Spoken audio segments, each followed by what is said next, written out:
நான் உங்கள் எளியவன். இன்னைக்கு பேச போகிற தலைப்பு கருப்பு பணத்தை எப்படி மீட்கணுன்றது தான். ஐயா, கருப்பு பணத்தை மோடியாலே மீட்க முடியல, நீங்கள் எப்படியா மீட்பீங்க? நான் மீட்க முடியாது ஐயா. இதை மீட்கிறது கவர்மெண்டால் தான் மீட்க முடியும். அதுக்கு சில வழிமுறைகள் இருக்குது, திட்டம். கருப்பு பணம் எங்கே இருக்குது போச்சுவா?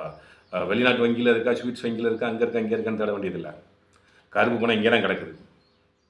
எங்கே? அறவே லேண்டில் கிடக்குது. ஆமாங்க. இன்னைக்கு யாருங்க பத்திரப்பதிவு துறையில் யார் ஒழுங்காக வாங்குகிற நிலத்துக்கு கரெக்டாக பத்திரப்பதிவு ஏன் பண்ணியிருக்கான்னு சொல்லுங்கள். வரி கட்டியிருக்கானா? 7+ முத்திரைத்தாள் 7%, பதிவுத்துறைக்கு 2%, 9% வரி. இந்த 9% வரியவே 50 லட்ச ரூபாய்க்கு இடம் வாங்குறவன் வெறும் 10 லட்ச ரூபாய்க்கு லேண்ட் வேலையை காமிச்சிட்டு போகிறான். கேட்டால் கவர்மெண்ட் வேல்யூ அவ்வளோதான்றான். மனசை தொட்டு சொல்லுங்கள், கவர்மெண்ட் வேல்யூ ஏன் இன்னும் ஏற்றாமே இருக்கீங்க? அப்போ முழுக்க யார் காரணம்? கவர்மெண்ட் தானே, மத்திய மாநில அரசுகள் தானே. எப்போயோ 1908 ஆரம்பித்தது, அப்புறம் நான் 56, 54, அப்புறம் எல்லா இடத்துலையும் நீங்கள் கொஞ்சம் லேண்ட் வேலையை கூட்டிகிட்டே வந்திருக்கீங்கல்ல.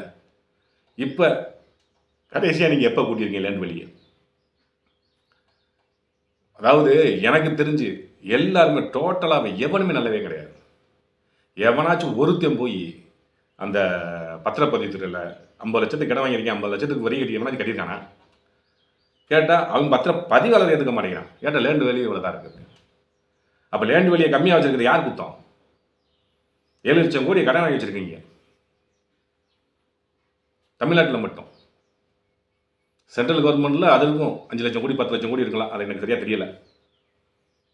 அப்போ நம்ம நாடு வல்லரசு ஆயிடுச்சுங்க. எப்போ வல்லரசு ஆயிடுச்சு? எல்லாரும் பணக்காரன் தான்.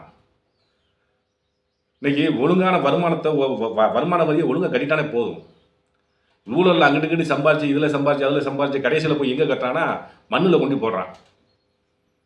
இதுக்கு யாராச்சும் கணக்கு காட்டியிருக்கானா? நான் எத்தனை லட்சத்துக்கு 10 லட்சத்துக்கு கடன் வாங்கின கணக்கு காட்டுறான். மீதி 40 லட்சம் கொடுத்த காசு எங்கேருந்து வந்துச்சு? இதை எனக்கா யோசனை பண்ணியிருக்கோமா? கவர்மெண்ட் மீது 40 லட்சத்தை என்ன செஞ்சுருக்கான்னு இருக்கா எனக்காச்சும்? வாங்குறவனும் விற்கிறவனும் கரெக்டாக வரி கட்டணும்ல. இப்போ ஊழல்னா இதான ஊழல்? இதுதானே கருப்பு பணம்? 1 கோடி ரூபாய் கடன் வாங்குறான், 20 லட்ச ரூபாய்க்கு வேல்யூ பதிதான். 1 கோடி ரூபானா 20 லட்ச ரூபாண்டா, மீதி 80 லட்சம் எங்கேருந்து சம்பாதிச்ச இன்னைக்கு? அது கருப்பு பணம் தானே.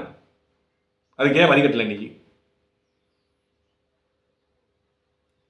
அப்போ இது மாதிரி நிறைய கஷ்டம். இப்போ 7 லட்சம் கோடி கவர்மெண்ட் கடன் வாங்கி வருஷம் வட்டி கட்டுது. ஏன் வட்டி கட்டுது? சாராய கடையும் ஒயின் ஷாப்பையும் திறந்து வச்சுக்கிட்டு இதில் தான் வருமானம் வருதுன்னு நினச்சிக்கிட்டு ஏன் நினைக்கிறீங்க அப்படி? எனக்கு கோபமாக தான் வருது. ஏன் அப்படி இருக்கீங்க? இதில் தான் வருமானம் வருதுன்ட்டு இருக்குங்க. நீங்கள் இருக்குன்னு சில பத்திரப்பதிவு துறையில் நிறைய ஊழல் நடக்குது. இந்த ஊழலை நீங்கள் எப்போ யாருக்காச்சும் கண்டுபிடிங்களா? நீங்கள் ஒழுங்காக ஒரு சிஸ்டத்தை மாற்றுங்க. லேண்டு வேலையை என்னைக்கு பல தடவை நீங்கள் கூட்டியிருக்கீங்கல்ல, எப்போயாச்சும் ஒரு தடவை லேண்டு வேலையை கரெக்டாக கூட்டுங்க பார்க்கலாம். இப்போ ஒன்றும் இல்லை, ஈரோட்டில் சதுரடி ஒரு குறைஞ்சபட்சம் வச்சுக்கோங்களேன், ஒரு 3000 ரூபா 3500 ரூபாய்க்கு சதுரடி ஈரோட்டில் விற்கிறாங்கன்னு வச்சுக்கோங்க. Land value government land value அதான் தான் இருக்கும். ஆனால் வெளியில் வாங்குறவன் கிட்டத்தட்ட பார்த்தீங்கன்னா 15,000 12,000த்துக்கு வாங்குறான். அப்போ எவ்வளோ இருக்குது? ஒரு சதுரடிக்கு எவ்வளோ ஏமாத்துறான்? வரி வைப்பு பண்ணுறாங்க. இந்த வரி வைப்பில் ஒழுங்காக கட்டினாலே இப்போ ஒழுங்காக வாங்கலைன்னு சொல்லுங்கள். அவங்க கட்டலாம் கிடையாது, நீங்கள் ஒழுங்காக வாங்கலை, நீங்கள் ஏமாந்துடுறீங்க. அரசாங்கம் மத்திய மாநில அரசு ஏமாந்துருக்கு. ஒழுங்காக வாங்கணும்ல, வாங்கினா தானே கிடைக்கும். அப்போ வரி வசூல் பண்ணாமல் விட்டது உங்கள் தப்பு தான். லேண்ட் வேலி ஏற்றாமல் இருக்கிறது தப்பு தானே. மனசாட்சி திட்டு சொல்லுங்கள். இன்னைக்கு இருக்கிற லேண்ட் வேலைக்கு தான் இடம் வாங்குறாங்களா, வைக்கிறாங்களா? ஒரு சதுர அடியில் 9% 15,000 வச்சுக்கோங்க. ஒரு சதுர அடி 15,000 ரூபா. 3,000 வெளியே வச்சிருக்கா, 10,000 ரூபா வச்சுருக்கா, 5,000 வெளியே வச்சிருக்கான், 10,000 ரூபா ஒரு சதுர அடியில். 10,000 ரூபாய்க்கு 9% பாருங்க, நீங்கள் 9,000 ரூபா ஆச்சு. ஒரு சதுர அடியிலே 9,000 ரூபா இருக்குண்டா, அப்படி டோட்டலில் பாருங்கள். டோட்டல் தமிழ்நாட்டில், அதாவது ஒரு சிட்டியாக எடுத்துக்கோங்க. ஒரு city 5 kilometre. Erode city 5 kilometre, Madurai city 5 kilometre, ஒவ்வொரு சிட்டியில் 5 கிலோமீட்டர். சிட்டியில் கூட இடம் வேல்யூ எவ்வளவு? ஆனால் இன்னும் 2,000 ரூபாய்க்கு, இன்னும் 3,000 ரூபாய்க்கு 4,000 ரூபாய்க்கு தான் வச்சுருக்கீங்க கவர்மெண்ட் வேல்யூயை ஒரு தடவை ஏற்றுங்களேன். 1956 ஏற்றிருக்கீங்களா, 67 ஏற்றிருக்கீங்களா, 98 ஏற்றிருக்கீங்களா, 2001 ஏற்றிருக்கீங்களா, 2023 ஏற்றிருக்கேன், கரெக்டான வேல்யூ ஏற்றுங்க. அப்போ அதில் கரெக்டாக டூட்டி கட்டினாலே போதும்ல, வரி கட்டினாலே போதும்ல. எங்கேயோ போயிருங்க, ஒரு வீட்டுக்கு 7 லட்சம் கோடி கடன் அடைச்சலாம், ஒரு வீட்டுக்கு ஒரு கார் நிற்குமே. இதே செய்ய மாட்டேங்கிறீங்க, இதில் தெரியலையா உங்களுக்கு? இதுக்கான வழிமுறையை சொல்கிறேன் உங்களுக்கு. என்ன வழிமுறைன்ட்டு ஒன்றும் இல்லை. எவன் இனிமேல் இடம் வாங்கினாலும் சரி, விற்றாலும் சரி, கவர்மெண்ட் அக்கௌண்ட்டு தான் பணம் போடணும். இதில் இன்னொரு பிரச்சனை, இன்னொரு நல்ல விஷயம் இருக்குது. எவனும் ஏமாற்ற முடியாது. எந்த பத்திரப்பதிவாளரும் உங்களுக்கு லஞ்சம் வாங்க முடியாது, லஞ்சம் கேட்க முடியாது. நீங்கள் பேசிட்டீங்க, இன்றைக்கி ஒன்றும் 50 லட்ச ரூபாய்க்கு இடம் பேசிட்டீங்க, முடிக்க போகிறீங்க அப்படின்னு 50 லட்ச ரூபாய் கவர்மெண்ட் அக்கௌண்ட்டில் கட்டுங்க. அதுக்கு தனியாக அக்கௌண்ட் வச்சுருப்பாங்க கவர்மெண்ட். நீங்கள் வரிசையில் கட்டிட்டீங்கன்னா போதும், வருஷப்படி அந்த வருஷம் தான் பத்திரப்பதிவு நடக்கும். உங்கள் நம்பர் எத்தனை நம்ம நீங்கள் பணம் கட்டியிருக்கீங்க, எவ்வளோ எந்த டைம் உங்களுக்கு வந்து பணம் கட்டிருக்கீங்க எல்லாமே பதிவாயிடும். அந்த டைம் முடிஞ்சோடனே வரிசையில் தான் வரும் பத்திரப்பதிவு. அந்த டைமுக்கு போய் நீங்கள் பதிஞ்சிக்கலாம், உங்களுக்கு மெசேஜ் வந்துடும். இப்போ மெசேஜ் வர மாதிரி மெசேஜ் வரும். ஆனால் யாரையும் ஏமாற்ற முடியாது. பத்திரப்பதிவில் காசு கிடையாது இருந்தால் வெளியில் பத்திரப்பதிவு நிப்பாட்டிடுங்க. அவங்கள அப்புறம் கவர்மெண்ட் ஊழியர் ஆக்கிடுங்க. பத்திரப்பதிவு ஆஃபீஸ் வச்சுருக்கவங்க அப்புறம் கவர்மெண்ட் ஊழியர் ஆக்கிடுங்க. உள்ள கரெக்டான வேல்யூ போட சொல்லுங்கள். இன்னைக்கு எல்லாத்துக்கும் தெரியும் கவர்மெண்ட் வேல்யூ என்னன்னே தெரியும். ஒன்றும் இல்லை, வாடிப்பட்டில் சென்ட் வந்து உள்ளே வந்து ஒரு சென்ட் 10 லட்ச ரூபா. கவர்மெண்ட் வேல்யூ எவ்வளோ தெரியுமா உங்களுக்கு? சொன்னா கேடு 50,000 ரூபாய். 10 லட்ச ரூபா எங்கே இருக்குது? 50,000 எங்கே இருக்குது? ஒரு சென்ட்டுக்கு 50,000 வேல்யூ இருக்கும், 10 லட்சத்துக்கு எங்கெங்க இருக்குது? வரி எப்படிங்க கட்டுவான்?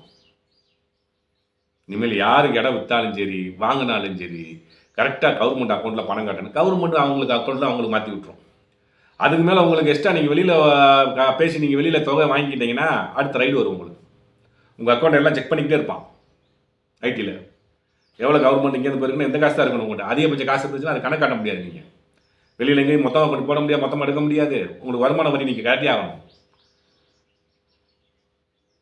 இந்த மாதிரி சிஸ்டத்தை கொண்டு வந்தீங்கன்னா எல்லாமே சரியாயிருமே. இன்றைக்கி ஒன்றும் இல்லை, எல்லா விலைவாசியும் குறைய ஆரம்பிக்கும். விலைவாசி ஏறிட்டு போகும். வாங்குகிற சக்தி இருக்குங்களா மக்களுக்கு? நீங்கள் அதில் வரி இதில் வரின்னு நீங்கள் போடணும் அவசியம் இல்லையே. இந்த ஒரு வரி எடுத்தாலே போதுமே. நீங்கள் கருப்பு பணம் இதுதான் மீட்கிறது. கவர்மெண்ட் கட்டணம் அடைச்சிடலாம், சம்பளம் போட முடியலன்னு, போக்குவரத்து துறைக்கு சம்பளம் போட முடியலன்றீங்க, ஆசிரியர்களுக்கு சம்பளம் கொடுக்க காசு இல்லைன்றீங்க, எல்லாத்துக்கும் காசு இல்லை, போனஸில் இதில் எடுக்கலாமே.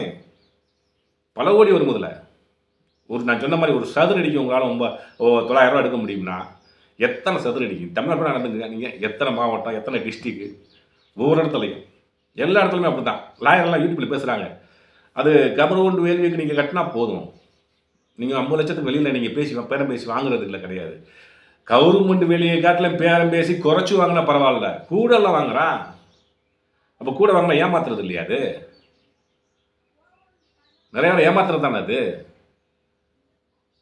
இப்போ ஏமாத்துறது அதிகமாகிக்கிட்டே இருந்தால் கவர்மெண்ட் ஏமாத்துறது அதிகமாகிக்கிட்டே இருக்குல்ல, மாற்றி எத்தனை கோடி ஏமாத்துறான் ஒவ்வொருத்தனும்.